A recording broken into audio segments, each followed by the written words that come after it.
Bismillahirrahmanirrahim. Assalamualaikum warahmatullahi wabarakatuh. Alhamdulillahirabbil alamin. Wa bihi nasta'in wa ala umuri dunya waddin. Asyhadu an la ilaha illallah wa asyhadu anna Muhammadan abduhu wa rasuluh. Saudaraku yang seiman dan seakidah,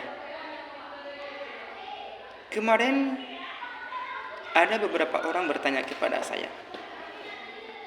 menanyakan tentang hal hukum sogok menyogok dalam Islam. Lalu saya jawab,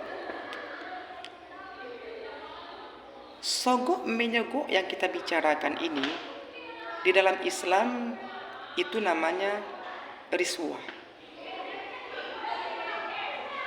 Sebagaimana kalau kita tinjau dari hadis Rasulullah Sallallahu Alaihi Wasallam. Namun sebelum itu, yang riswah itu adalah memberikan sesuatu kepada orang lain untuk kepentingan pribadinya. Ini seperti pencoblosan kemarin lah. Dengan adanya kepentingan diri, kita melakukan perbuatan riswah tersebut, menemui orang-orang per individu ke rumahnya, meminta agar dirinya dipilih, kemudian diberikan uang sedemikian. Itulah yang disebut dengan riswah. Jadi kalau kita tinjau dari hadis Rasulullah, mungkin ada beberapa ulama yang menyampaikan hadis tersebut dengan berbagai redaksi yang berbeda. Namun pada dasarnya sama saja. Ada hadis yang mengatakan, para ulama menyampaikan, ar-rashi wal murtashi finnar. Artinya orang yang melakukan sogokan dengan orang yang menerima sogokan tersebut, kata Nabi, finnar, sudah disediakan tempatnya di neraka.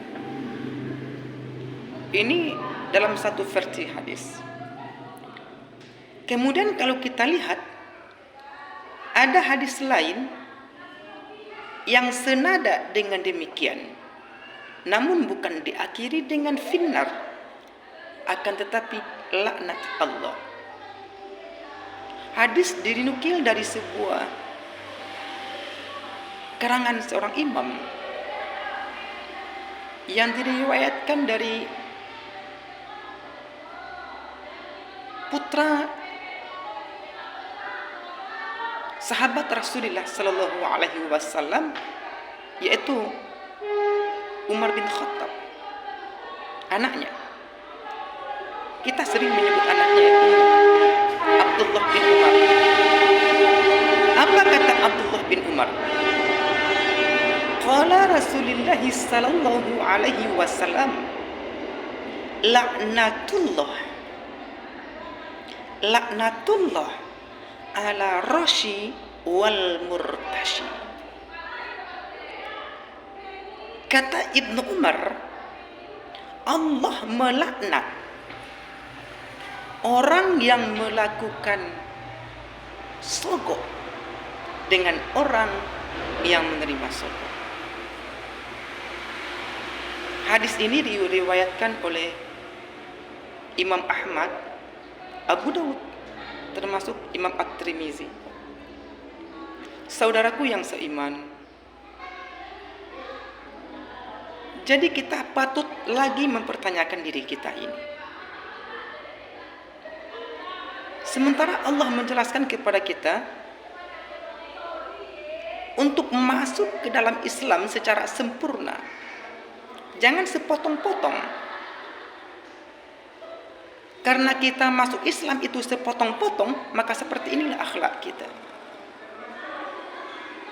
Dan paling parah lagi, mulut kita mengucapkan kita cinta kepada Allah, cinta kepada Rasulullah, banyak berselawat, banyak puasa sunnah, puasa wajib, zakat, infak, sedekah, santuni anak yatim, berkurban, haji bolak-balik.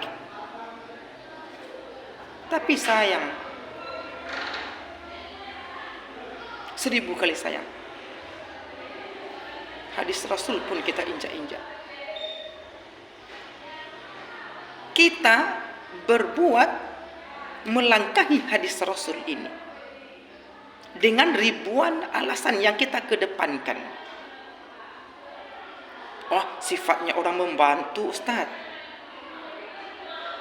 Ada yang mengatakan hidup kita kan lagi susah, Ustaz. Ada yang mengatakan kami tidak ada perjanjian, hanya diberi makanya kami mengambil.